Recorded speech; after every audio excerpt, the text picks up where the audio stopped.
మీ business ఏదైనా మీ ఊర్లో promotion చేయాలంటే అది సుమన్ టీవీతోనే సాధ్యం. ఇప్పుడే సంప్రదించండి.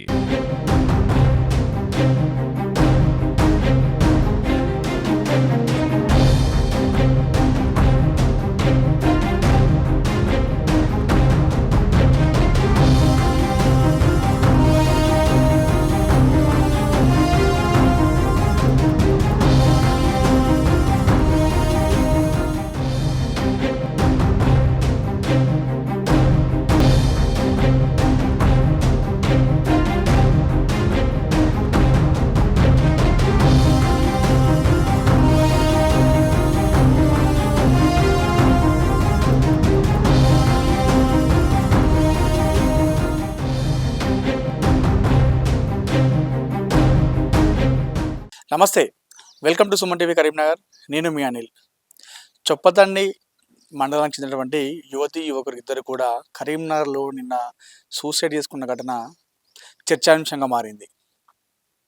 ప్రస్తుతం నేను కరీంనగర్లోని వాయులాలపల్లి ఉన్నటువంటి ఎరకలవాడలో ఉన్నాను.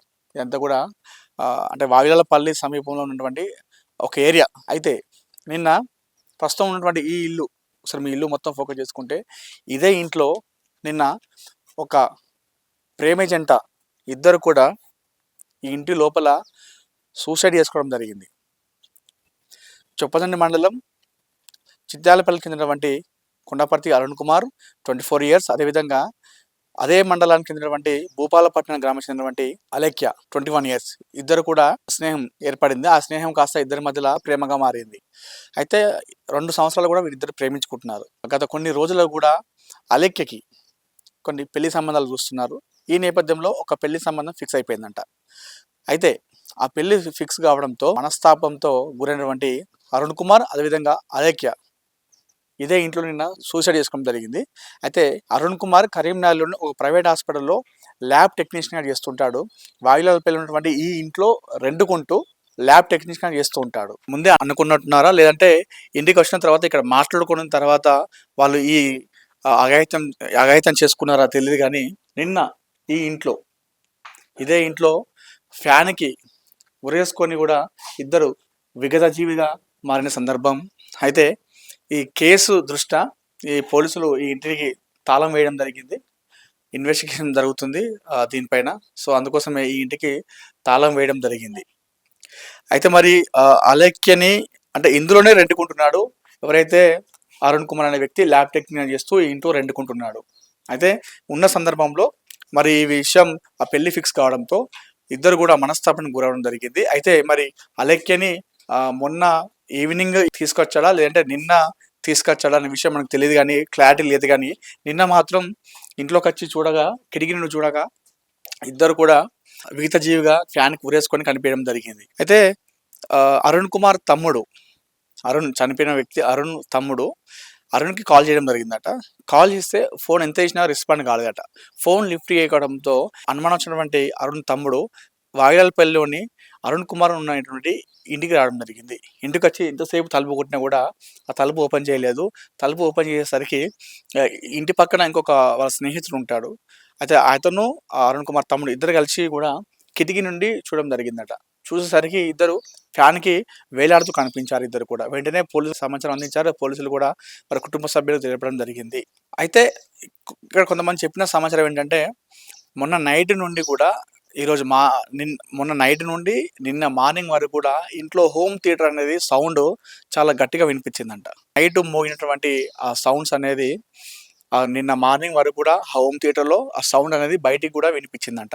ఆ సూసైడ్ చేసుకున్న సందర్భంలో వారి వాయిస్ మరి ఎవరు వినిపించకుండా అని చెప్పేసి ఆ విధంగా చేశారో తెలియదు. కానీ మొత్తానికైతే ఇద్దరు ఫ్యాన్కి ఉరేసుకొని సూసైడ్ చేసుకోవడం జరిగింది. ఇదంతా కూడా వారిద్దరు ప్రేమకి ఎక్కడ విడిపోతారో, పెళ్ళి అయిపోతే తనొక వేరే జీవితం, ఇతనొక వేరే జీవితం అయిపోతుంది అని చెప్పేసి ఇద్దరు కూడా మనస్తాపానికి గురై ఈ నిర్ణయం తీసుకున్నారు. ఈ బ్లడ్ ఎలా ఇస్తారు, ఎలా ఇస్తారు అని చెప్పేసి కొంతమంది స్నేహితులు చెప్పేవాళ్ళట. సో అలా అరుణ్తో కొంతమందికి స్నేహం ఏర్పడింది. అయితే ఇక్కడ కొంతమంది పక్కన ఉన్న వాళ్ళు చాలా మంది ఉన్నారు, రెండుకున్న వాళ్ళు, వారిని అడుగుదాం. బ్రదర్, మీ పేరేంటి? సతీష్. ఏం చేస్తారు మీరు? వర్క్ చేస్తా. వర్క్ చేస్తారు. ఎందులో వర్క్ చేస్తారు? జెప్టోలో. ఎప్పటి నుంచి ఉంటున్నారు ఇక్కడ? నేను వచ్చి దాదాపు 20 days అవుతుంది. ఓన్లీ 20 days అంతే. ఓకే. అరుణ్ కుమార్ మీకు పరిచయం తెలుసా? పరిచయం అట్లా ఫ్రెండ్ లాగా అంతే. పక్క రూమ్ అంటే. అంతకంటే ఎక్కువ తెలియదు. ఎక్కువ పరిచయం లేదు. ఓకే. అసలు ఏం జరిగింది? నిన్న మీరు పనికి వేసేసరికి ఇక్కడే ఉన్నారా? లేకపోతే అయిపోయింది? మార్నింగ్ వచ్చేసరికి నైట్ డ్యూటీ వెళ్ళేసరికి ఇదంతా జరిగింది. ఓకే. వచ్చేసరికి పోలీసులు ఉన్నారు. అదంతా బయటకు తీసుకురావడం జరిగింది. ఓకే. అంతే. మరి మొన్న మీకు కనిపించాడా అరుణ్? మొన్న మధ్యాహ్నం టైంలో, మొన్న మార్నింగ్ టైంలో కనిపించాడు. బ్రదర్ తిందామని కూడా అడిగాడు. అడిగిందా? అంతే. నైట్ కనిపించాడా మరి? మొన్న నైట్? నైట్ ఏం కనిపించలే నాకు. కనిపించలేదు. ఓకే. ఈ హోమ్ థియేటర్ సౌండ్స్ అనేది ఎక్కువ ఎప్పుడు వినిపించింది? మొన్న నైట్ నైట్ నుంచి మార్నింగ్ దాకా వచ్చింది. కంటిన్యూగా వినిపించింది. కంటిన్యూ అనిపించింది. ఓకే. ఆ రోజు మీకు అనిపించినప్పుడు ఎప్పుడైతే తిన్నావా బ్రదర్ అని అడిగినప్పుడు ఏదైనా టెన్షన్ గా ఫీల్ అవ్వడం కనిపించింది? అదేం లేదు. ఆ రోజు ఇంటికి కూడా వెళ్ళొచ్చిండు. అంతే. ఎలా ఉన్నాడు? మరి బాగానే ఉన్నాడు. బాగానే ఉన్నాడు. అందరితో బాగానే ఉన్నాడు. అంటే ఇది అరుణ్ కుమార్ బాగానే ఉండేవాడు. మరి ఎందుకు ఇలా నిర్ణయం తీసుకున్నారో మాకు అర్థం కావట్లేదు కూడా ఈ పక్కన ఉన్న వాళ్ళు కూడా చెప్తున్న పరిస్థితి. ఈ ల్యాబ్ టెక్నీషియన్ గా చేస్తూ కూడా అందరితోని కలిసిపోయి మాట్లాడేవాడు. తిన్నవా అని చెప్పేసి ఎప్పుడు కలిసినా హాయ్ అంటే హాయ్, బాయ్ అంటే బాయ్ అని చెప్పేసేవారు. సడన్గా మరి ఇలా జరిగేసరికి ఒక్కసారిగా వాళ్ళు మీకు షాక్ గురయ్యాము. నేను డ్యూటీకి వెళ్ళేసరికి కూడా ఇక్కడ అందరూ పోలీసులు చాలా మంది ఇక్కడ ఉన్నారు. నాకు ఏం అర్థం కాలని చెప్పేసి చెప్తున్నారు. ఒకసారి ఈ కేసును టేక్ ఆఫ్ చేసినటువంటి సిఐ జాన్ రెడ్డి కూడా అడిగి తెలుసుకునే ప్రయత్నం చేద్దాం. అసలు ఏం జరిగిందన్న విషయాన్ని మరికొన్ని విషయాలు తెలుసుకుందాం.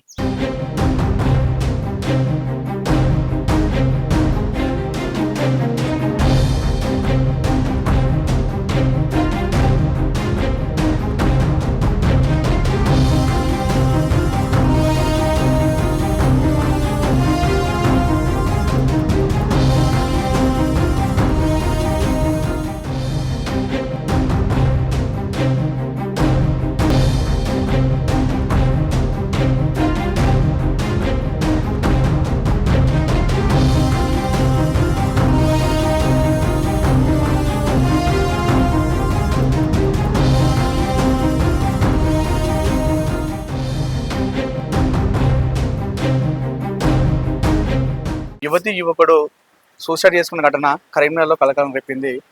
చొప్పదండి మండలానికి చెందినటువంటి అరుణ్ కుమార్ అలేఖ్య నిన్న కరీంనగర్లోని ఎరకలవాడలో ఒక ఇంట్లో ఫ్యాన్ కూరేసుకొని చనిపోవడం జరిగింది. ఆత్మహత్య చేసుకోవడం జరిగింది. అసలు దీనికి ఆత్మహత్య గల కారణాలు ఏంటి? ఈ కేసుని టేక్ ఆఫ్ చేసినటువంటి 3 టౌన్ సిఐ జాన్ రెడ్డి గారు ప్రస్తుతం మనతో ఉన్నారు. ఒకసారి వార్త మనం. సార్ నమస్కారం సార్. సార్ ఇది అసలు సూసైడ్ దేని గురించి సార్? ప్రేమ వ్యవహారమా ఇంకేమైనా ఉందా? ఇప్పుడు అలేఖ్య చొప్పదండి మండలం భూపాలపట్నం విలేజ్ అండ్ అరుణ్ కుమార్ది కూడా అదే చొప్పదండి మండలం చిట్యాలపల్లి విలేజ్. సో వీళ్ళిద్దరూ అక్కడ లాస్ట్ 2 years నుంచి లవ్ చేసుకుంటున్నారని చెప్పని తెలిసింది. సో దాంట్లో భాగంగా ఈ అబ్బాయి ఇక్కడ వర్క్ చేసుకుంటూ వాయిలపల్లిలో ఒక రెంటెడ్ రూమ్లో ఉంటున్నాడు. సో ఏం జరిగింది అంటే మనకున్నటువంటి విషయాలను బట్టి, దర్యాప్తును బట్టి తెలిసిన విషయాలను, ఇప్పటివరకు తెలిసిన విషయాలను బట్టి ఈ అమ్మాయికి లాస్ట్ 40 days బ్యాక్ అబ్బాయితో సంబంధం సెట్ అయిపోయింది. సో వాళ్ళకి ప్రేమకు సంబంధించిన వ్యవహారాన్ని పెద్దల్ని ఒప్పించలేక వాళ్ళు తొందరపడి ఆత్మహత్య చేసుకున్నట్టుగా ఇప్పుడు దర్యాప్తులో తెలిసింది. మిగతా విషయాలు ఏమైనా ఉంటే దర్యాప్తులో పూర్తిగా కనుక్కొని తెలియపరుస్తుంది. అంటే వాళ్ళు ఇంట్లో వాళ్ళకి చెప్పడం జరిగింది సార్ ఈ విషయం గురించి? అంటే ఇరు వర్గాలకు పూర్తిగా తెలియదు. ఒకవైపు వాళ్ళకి చెప్పారు కానీ ఇంకో వైపు వాళ్ళకి తెలియదు. సో వాళ్ళు ఒప్పించుకోలేక రోజు వాళ్ళు ఆమె పెళ్లి చేసుకుందాం అని చెప్పి అనుకున్నది. దాని తర్వాత ఈ డిసిజన్ తీసుకున్నట్టుగా తెలిసింది. ఇట్లా వాళ్ళు బలవంతమైన వద్దని చెప్పేసి అట్లా ఏం లేదు. ఈమె వాళ్ళంటేనే ఇంకోైనా చేసుకుంటా అని చెప్పి చెప్పిందని చెప్పి వాళ్ళ బంధువులు వాళ్ళ ఇంటి వాళ్ళు చెప్పినారు. క్షణికావేశంలో నిర్ణయాలు తీసుకోవద్దని ఇస్తాను.